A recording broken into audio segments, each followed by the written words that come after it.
इतनी बढ़िया ताली बजनी चाहिए कि गायक में भी जोश आ जाए।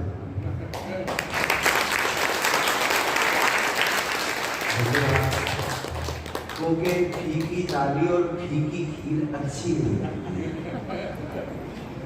आज हमारे पिता तुल प्रधान जी यहाँ गए तो बड़ी प्यारी इन्होंने रसमलाई, और मेरी माँ बैठी है। याद तो आएगी, मुझे रोना पड़ेगा जरूर रविवार को आपसे अलग। मैं एक अलग तरह का व्यक्ति हूँ, जिसको मैं हृदय से चाहता हूँ तो उसके लिए जान देने की हम पर तैयार हूँ। तो मेरे आत्मा को अच्छा लगता है, मैं उनका एक गुलाम के साथ प्रधान जी और माँ का चेहरा मुस्कुराहट मुझे बहुत विचलित करेगी। लेकिन मैं नित्य यज्ञ करता हूँ, भगवान से प्रार्थना करूँगा कि इनकी जोड़ी हमेशा अच्छी बनी रहे, और बीच बीच कभी फोन करूँ तो इनका आशीर्वाद हमें मिलता है। इस समाज के माननीय प्रधान जी, मंत्री जी, कोषाध्यक्ष महोदय, समस्त अधिकारी वर्ग, किसी के मन में ये भाव नहीं रहे कि हमारा नाम छूट गया। वे सब जितने भी यहाँ पर हैं पदों पर, उन सबका धन्यवाद है। उम्मीदवार है उनका भी धन्यवाद है, जो पिछले भूतपूर्व में चले गए उनका भी धन्यवाद है। कई जगह मुझे मिलते हैं, बोले शास्त्री जी आपने हमारा नाम नहीं लिया, मैं यहाँ का उप मंत्री हूँ। मैं ध्यान में कर गया, अगले दिन आप फिर भूल गए, तो मैंने कहा आज मैं भरी सभा में कहूँगा हमारे उप मंत्री जी की बहुत हार्दिक इच्छा है कि इनका नाम सभा में। तो कहते नहीं ऐसे मत लेना। तो फिर मैंने कहा आपको वो सुविधा सुन के देना पड़ेगा, नहीं तो मैं तो ऐसे ही बोलूँगा। फिर हंसने लगे, फिर मेरे उनका नाम लिया। आप काम करिए, नाम अपने आप। इस कथा में आगरा से समागत आर्य जगत के बड़े सम्मानित विद्वान आदरणीय आचार्य हरिशंकर अभिनंदन जी, इस समाज के बड़े सुयोग्य, समझदार, मिलनसार, व्यवहारिक और पवित्र और ईमानदार हमारे आचार्य श्री सूर्यदेव वेदांशु जी। मैंने उनके जीवन में देखा अपनापन, करुणा देखी, मिलनसार देखा, उनका जीवन और ईमानदारी देखी उनके जीवन में। कुछ चीज़ें नोट की जाती है जीवन में, वो हर जगह बड़े सफल नजर आए। उनके सुंदर तो भजन सुने, उनके साथ उनका परिवार या बैठी भक्ति शक्ति, श्रद्धामयी, माँ शक्ति, पवित्र आत्माओं एवं सभी इस सत्संग में सम्मिलित हुए धर्म के अभिलाषी भक्त पुरुषों। एक झोली में फूल भरे हैं, एक झोली में कांटे रे कोई कारण होगा। तो हम जितने लोग भी यहाँ बैठे हैं, हम सबकी झोली में कांटे तो नहीं हो सकते, फूल है। और उनको एक नाम सुमन से भी कहते हैं, जिनका सुंदर मन, सु माने अच्छा, मन माने। सत्संग हमारे मन को अच्छा करता है। सत्संग एक ज्ञान का सागर है जो मेरे अंतःकरण को धो डालता है। जैसे मोबाइल की डिस्चार्ज बैटरी को चार्ज कर लेते हैं, पूरे दिन बात होती है। इसी तरह से हमारी आत्मा रूपी बैटरी भी इस सत्संग रूपी सत्संग में आकर के चार्ज हो जाती है, और हमारे अंदर सोए संस्कार जागृत होते हैं, अच्छी भावनाएं समाहित होती है, कुछ करने की मन में तमन्ना पैदा होती है, कुछ करें। ये जिंदगी का मतलब क्या है? जिंदगी डेफिनेशन, परिभाषा क्या है? किसी ने बड़े प्यारे अंदाज में कहा कि एक दूसरे के मिलने को अभिनंदन कहते हैं। एक दूसरे के मिलने को अभिनंदन कहते हैं। किसी दुखिया के दर्द को दूर करने को अरे पूजा और बंधन कहते हैं। लिपटे रहते हैं जिस पर सदा ही भुजंग सब नाम, लिपटे रहते हैं जिसपे सदा ही भुजंग, लेकिन कटने के बाद जो सबको देता है सुगंध, उसी के नाम को तो चंदन कहते हैं। और ये सबको पता है, इस दुनिया में लगभग 7 अरब लगभग कई लाख लोग हो गए, पहले 7 मिलियन। ये सबको पता है कि मरने के बाद ये कुछ नहीं जाता साथ, लेकिन दिन रात जिसमें फंसा रहे, अरे उसी के नाम को तो बंधन कहते हैं। रुकने का नाम है मृत्यु, चलने के नाम को जीवन कहते हैं। ऐसे चलो, तुम्हारे जीवन से पहचान, तुम्हारे जीवन से लोग प्रेरणा लें। पहले लोगों के जीवन बोला करते थे। चमुपति जी रेल में सफर कर रहे, एक बच्चा उनके साथ था, टीटी आया, टिकट चेक किया। अगला दिन तो पहले इतनी सुविधाएं नहीं थी, ये हमारे पूज्य जन बैठे, इन्होंने उन रेलों का सफर किया होगा। उन कोयले वाले में तो हम भी बैठ लिए थे छोटे पे, फिर तो डीजल का, अब तो वंदे भारत ट्रेन आ गई और कुछ लोग उसको तोड़ रहे, शीशे तोड़ रहे, उसके रेल लाइन पर पत्थर रख रहे, लोहा रख रहे, ये टूटे फटे, इसमें बैठे लोग वाले मरे हैं। इस देश में रह करके भी, इस देश का अन्न खाते, पानी पीते, हवा लेते हैं, लेकिन उनके रक्त के अंदर कर्माट और नमक पर है। नमक को सफल नहीं करते, उसे खराब कर देते, उनमें अपनापन नहीं। जो इस तरह की सोच रखे लोग हैं, कई जगह घटनाएं होने से बची, लेकिन वो ट्रेनें थी जिनमें बहुत इस जैसी सुविधा नहीं। अगले दिन भी वही टीटी बोल गया। चमुपति जी ने कहा, मेरा टिकट आपने कल चेक किया? तो बोले हाँ, आराम से करिए। बोले नहीं, आज आप हमारे बेटे का आधा टिकट बनाओ। टीटी ने कहा, आप जीवन में पहले व्यक्ति मिले, नहीं तो लोग तो 6 साल को कह देंगे, तो 3 ही साल का। उस समय मुंडी नीचे कर रही है, झुके रहे, बच्चे को नीचे झुकाते, और बच्चा कहता, मम्मी क्या कर रहे हैं? तुमने तो मेरा 6ठा जन्मदिन तो परसों ही मनाया था। बोले टिकट पड़ जाएगा, तुम पहले व्यक्ति हो, आधा टिकट मतलब मैंने कल टिकट चेक किया। बोले नहीं, कल तक ये आधे टिकट लेने का हकदार नहीं था, आज ये आधा टिकट लेने का हकदार है। आप टिकट दे दीजिए, मुझे टिकट इसका लेना ही है। टीटी मना करे और ये चमुपति जी का ले दो। उसने कहा, अच्छा आपका परिचय क्या है, आप किस विभाग के व्यक्ति हैं? तो कहा, मैं आर्य समाज का स्कॉलर हूँ, आर्य समाज को उपदेशक हूँ।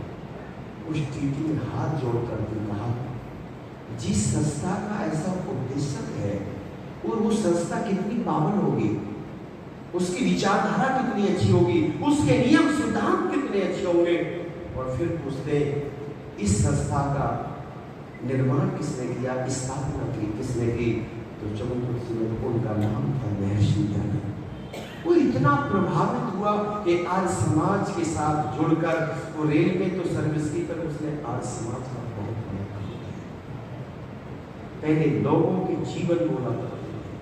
गुरुकुल कांगड़ी का उत्सव चल रहा था, जा रहे थे लोग, वो पुरानी जगह गुरुकुल था, गंगा के उस पार। अब तो इधर बिल्डिंग बन गई, एक गुरुकुल और बना खड़ा है, उसकी बिल्डिंग अभी भी खड़ी है, जहाँ प्रथम बार स्वामी श्रद्धानंद ने गुरुकुल शुरू किया था।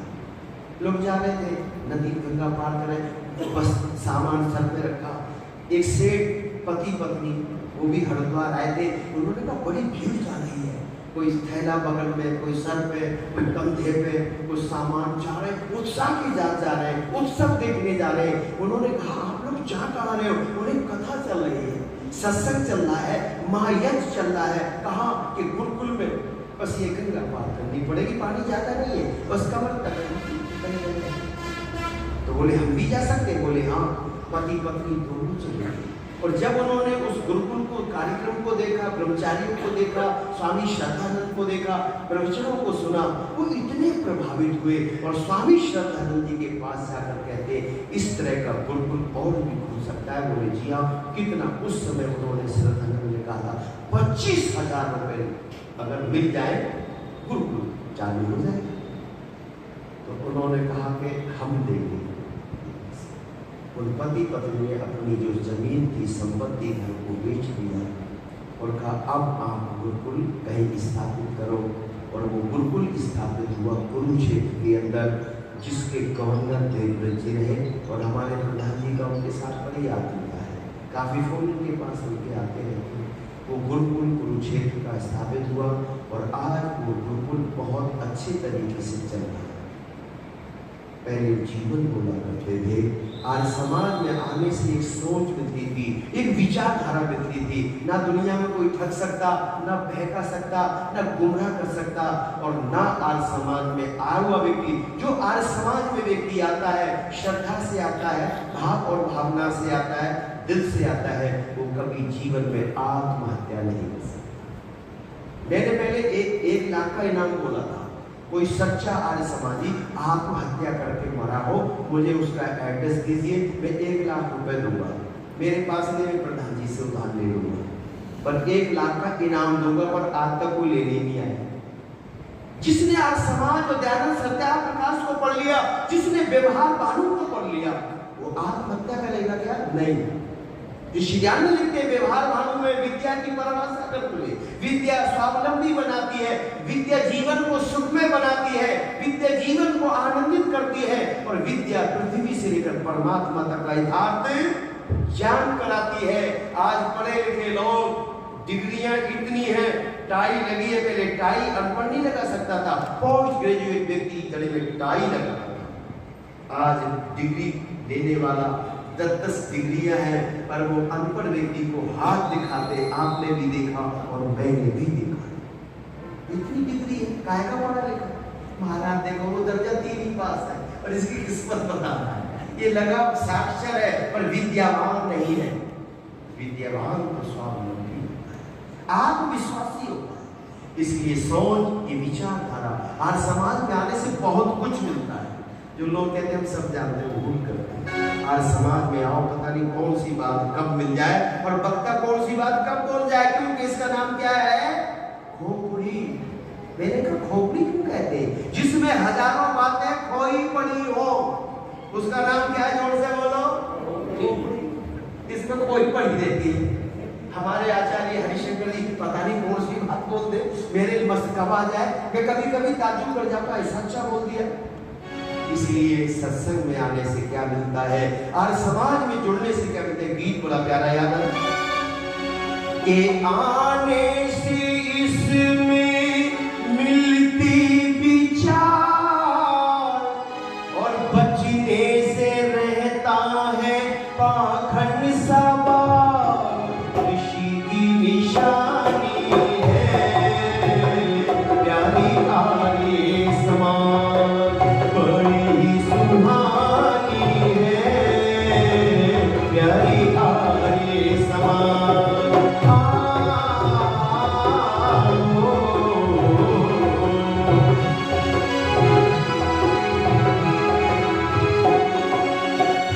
जिसने लिया सहारा वो दानव से मानव बना है।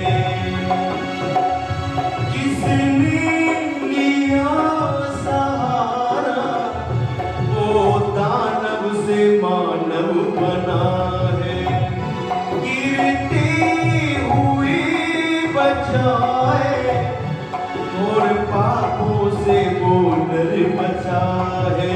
वेदों का ज्ञान देती रही ईश्वर की वाणी है प्यारी आर्य समाज।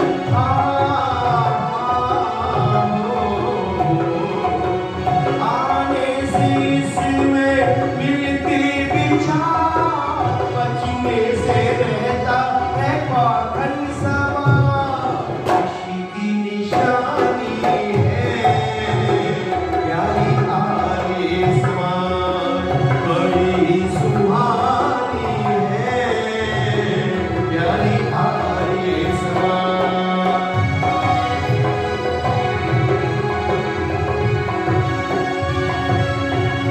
जीवनी बनाए ऐसे जैसे फूलों के अंदर सुगंधी। जीवनी बनाए ऐसे जैसे फूलों के अंदर सुगंधी। बनता है स्वच्छ जीवन और आदत मिटाता है गंदी, करती प्रकाश जग अंदर सतपथ पे चलाती है। प्यारी आर्य समाज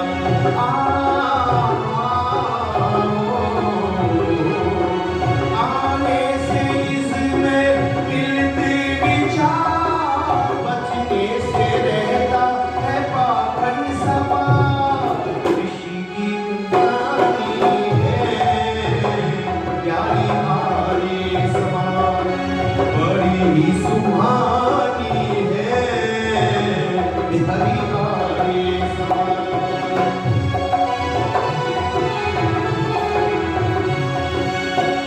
बिछड़ी हुई जनों को रागव छाती से किसने लगाया, बिछड़ी हुई जनों को रागव छाती से किसने लगाया। जो भी हुए विधर्मी पुनः उनको शुद्धि कराया। सच पूछो मैं कह दूं ये पिछले मिलानी है प्यारी आर्य समाज। आने से इसमें मिलते विचार, बचने से रहता है पाखंड समाज। ऋषि की निशानी है प्यारी आर्य समाज, बड़ी ही सुहानी है प्यारी आर्य समाज, प्यारी आर्य समाज, प्यारी आर्य समाज। एक बार आर्य समाज आप कहीं बढ़ता रहे, आर्य समाज बढ़ता रहे। अमर कहते तो हमारे आचार्य सोमदेव जी कहते अमर तो नहीं बोलते हैं, अमर रहे क्या ना रहे, आप बढ़ता रहे। आर्य समाज की बहुत बड़ी जरूरत है। अगर आर्य समाज जन तक पहुंचा हो तो निर्मल बाबा ठगेगा नहीं। हम महाराज बहुत दुखी हो, बिजनेस फेल हो गया, घर वाली छोड़ गई है, बच्चे कहना नहीं मानते, महाराज कुछ बताइए समाधान। अच्छा, अरे मेरी आंखों के सामने समोसे घूम रहे हैं, समोसे खाए जी, कल्ली खाए थे, किससे खाए? चटनी से। कैसी? लाल नहीं, हरी चटनी से खाई, कृपा शुरू हो जाए। कितने लोग ठगे गए, आत्महत्या कर गए, है ना। शुगर थी कि रसमलाई खाना, रोज रसमलाई आ रही मेरी आंखों में, ज्यादा खाई शुगर बढ़ गई, मर गई। आज समाज की सोच राष्ट्र को जोड़ सकती है, समाज को, परिवार को, जीवन। और समाज की विचारधारा में अनुभूति है, अनुभव है, क्योंकि हमारे जो गुरु हैं उनके जीवन में अनुभव है, अनुभूति है, तजुर्बा है। दुनिया से गए, संदेश दिया, उपदेश दिया, आदेश दिया। एक स्वामी जी आज समाज के कार्यक्रम में आए हुए थे, एक परिवार में भोजन के लिए गए तो एक जवान बेटी पढ़ी लिखी थी, उससे कहा बेटी आप भी कार्यक्रम में आ जाया करो। क्या करेंगे स्वामी जी आकर, वहाँ कौन से पढ़ेंगे? उसने डिग्रियाँ कर रखी थी, स्कूलों से काफ़ी पढ़े लिखे। बोले वहाँ तो हमारे मतलब की क्या बात मिलती, क्या करेंगे आगे? स्वामी कोई अगले दिन फिर भोजन था, फिर स्वामी जी गए, एक घंटोपदेशक गए, उन्होंने कहा बेटी भोजन बहुत अच्छा बनाया है। चेहरा देखा, बोले बड़ी आगे समस्या आने वाली है। तो वो खड़ी हो गई, महाराज कैसे?